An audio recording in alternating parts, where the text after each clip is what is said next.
اچھا کیا ایک وقت میں ایک ہی چھت کے نیچے نکاح اور ولیمہ ہو سکتا ہے؟ کیوں نہیں ہو سکتا بھائی، ولیمے کے لیے الگ سے چھت، اتنی چھتیں کہاں ہیں بھائی لوگوں کے پاس؟ جمعے کی پہلی اذان کے بعد کیا صرف خرید ولیمہ جو ہے نا سنت ہے رخصتی کے بعد، تو رخصتی کا مطلب میاں بیوی تنہائی میں جمع ہو جائیں بس، بے شک 15 منٹ کے لیے جمع ہو جائیں، یعنی دلہن گھر آ جائے شوہر کے، تو تھوڑی دیر کے لیے بھی میاں بیوی بند کمرے میں جمع ہو گئے، گپ شپ لگا لی، بس اس کا مطلب رخصتی شریعت کی نظر میں ہو گئی ہے، تو اس کے بعد ولیمہ سنت۔ رخصتی سے پہلے جو ہوگا وہ شریعت میں ولیمہ نہیں کہلائے گا، اس میں سنت کا ثواب نہیں ملے گا، اور ولیمہ بہت اہم سنت ہے، حدیثوں میں جتنی تاکید ہے اس سے پتہ چلتا ہے کہ یہ سنت مؤکدہ ہے، لہٰذا اس کو ترک نہیں کرنا چاہیے، پیسے نہیں ہے سستا ولیمہ کر دو۔ جمعے کی پہلی اذان کے بعد کیا صرف خرید و فروخت کا عمل حرام ہے؟ خریدی ہوئی چیز اور کمایا ہوا مال بھی حرام ہے، خریدی ہوئی چیز کمایا ہوا مال حرام نہیں ہے، لیکن خرید و فروخت ناجائز ہے۔ جس طرح حضرت علی نے خوارج پر کفر کا فتویٰ نہیں لگایا اور ان کے پیچھے نماز پڑھنے کو صحیح کہا، عبداللہ بن عمر بھی خوارج کے پیچھے نماز پڑھتے تھے، اس طرح ہم کسی کو کافر نہیں کہتے، کیا یہ دلیل صحیح ہے؟ یہ کسی نے کہا کہ انجینئر علی مرزا نے یہ بات کہی ہے، ہاں یہ دلیل صحیح ہے کہ کافر کے الگ احکام ہیں، ہر بدعتی کافر نہیں ہوتا، تو خوارج کے پیچھے بھی نماز پڑھی گئی ہے، حالانکہ وہ باغی تھے، گناہ گار تھے، ان کو جہنم کی وعیدیں سنائی گئی۔ انسان جب اسلام میں دین کی جو بیسک ضرورت جو چیزیں ضروریات دین سے ہیں ان کا جب انکار کرتا ہے تو پھر اسلام سے خارج ہوتا ہے۔ مثال کے طور پر کوئی فرض نماز کا انکار کر دے، مثال کے طور پر کوئی تقدیر کا انکار کر دے اور تعویل بھی نہ ہو اس کے پاس کوئی،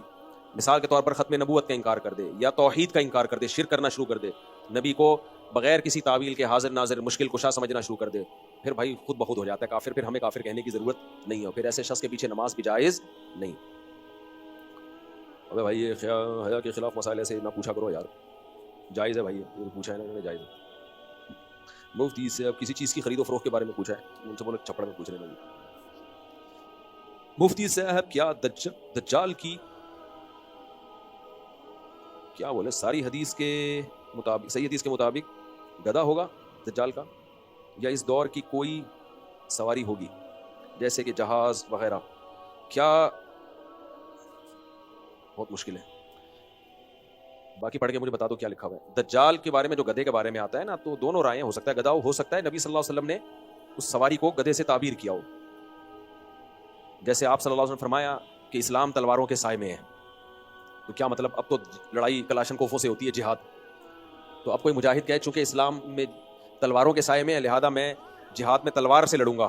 کیونکہ سایہ تلواروں کا ہوگا تو جنت میں جاؤں گا، تو ہم کیا کہیں گے بھائی مراد تلوار نہیں ہے، کیونکہ اس زمانے کا اسلحہ کیا تھی؟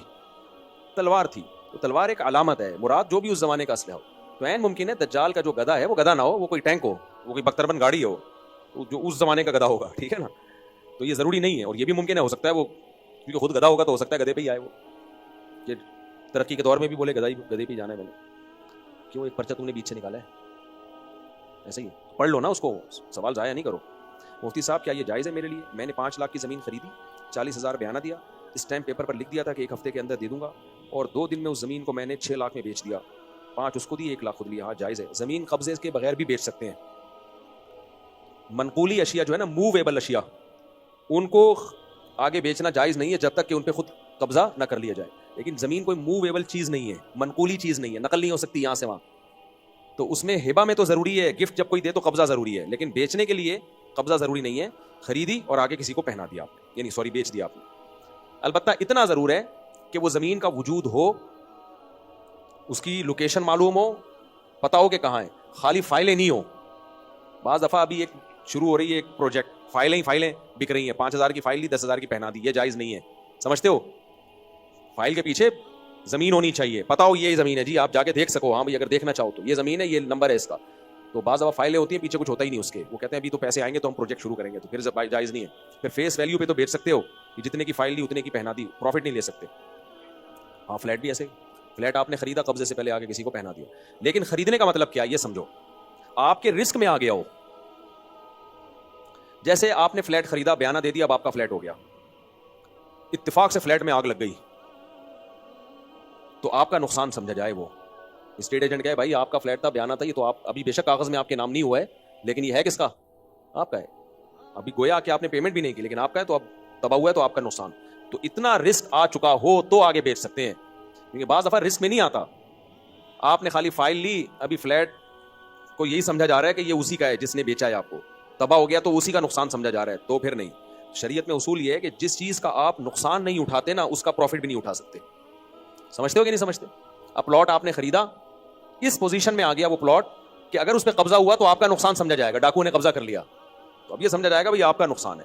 تو اس لیے جب فلیٹ خریدو نا تو آگے بیچنے سے پہلے جو مالک ہے اس کو کہہ دیا کرو بھائی اب یہ میرا ہے, یہ اس کا اچھا برے کا ذمہ دار کون ہے, میں ہوں. تو اس پوزیشن میں آئے گا تو اب پھر آگے آپ اس کو بیچ سکتے ہو. اس پوزیشن میں اگر نہیں آیا تو پھر یہ خریدنا کہلاتا ہی نہیں ہے شریعت, سمجھتے ہو, یعنی ایسا خریدنا نہیں کہلاتا جس کی بیس پہ آگے بیچنا آپ کے لیے جائز ہو, کیونکہ حدیث میں آتا ہے جس کا مفہوم ہے کہ جس چیز کا تم رسک نہیں اٹھا رہے نا اس کا نفع بھی نہیں تم لے سکتے. کیونکہ اسلام نے نا یہ فائلیں گھمانے اور یہ خالی جو پہنائی جا رہی ہے نا, رسک اٹھا نہیں رہے, بس ادھر سے ادھر پہنائے جا رہے ہو, وہ قبضہ ہو گیا تو آپ کہہ رہے ہو بھائی میرے تو تھی نہیں, تو کیوں نہیں تھی بھائی, جب آپ نے معاہدہ ہو گیا تو آپ کا پلاٹ ہے, اب اگر اس پہ ڈاکو نے قبضہ کر لیا تو آپ کا نقصان سمجھا جائے گا. ہاں کوئی بات نہیں. ہاں زیر تعمیر اگر فلیٹ ہے تو اس کا بھی رسک آپ اگر وہ آپ اس کا رسک نہیں اٹھا رہے تو پھر آپ اس کو آگے بیچ نہیں سکتے. لیکن ایسا ہوتا نہیں ہے, جو زیر تعمیر فلیٹ ہوتے ہیں آپ پیسے دے چکے ہوتے ہیں, اس میں بھی اگر زلزلے سے وہ فلیٹ تباہ ہو گیا, ڈاکو نے قبضہ کر لیا تو آپ ہی کا نقصان سمجھا جاتا ہے. وہ بلڈر کہہ دے گا بھائی آپ کا فلیٹ تھا, میں نے تو, ہاں اس کی غلطی نہ ہو نا, اس کی غلطی ہے تو پھر تو وہ ضامن ہوگا, وہ کہہ رہے میری غلطی نہیں, زلزلہ آ گیا تو بھائی آپ کے پیسے ڈوب گئے. تو اگر اس پوزیشن میں ہے وہ فلیٹ زلزلہ آنے سے وہ اگر خراب ہو جائے تو آپ کا نقصان سمجھا جائے تو پھر آپ اس کو آگے فروخت کر سکتے ہو. مفتی صاحب میرے چاچے کے انتقال ہوا ہے, ہماری چاچی عدت میں, تو ان سے ہمارا ابھی پردہ ہوگا. چاچی سے تو ویسے بھی پردہ ہے میرے بھائی, چاچی نامحرم میں داخل ہے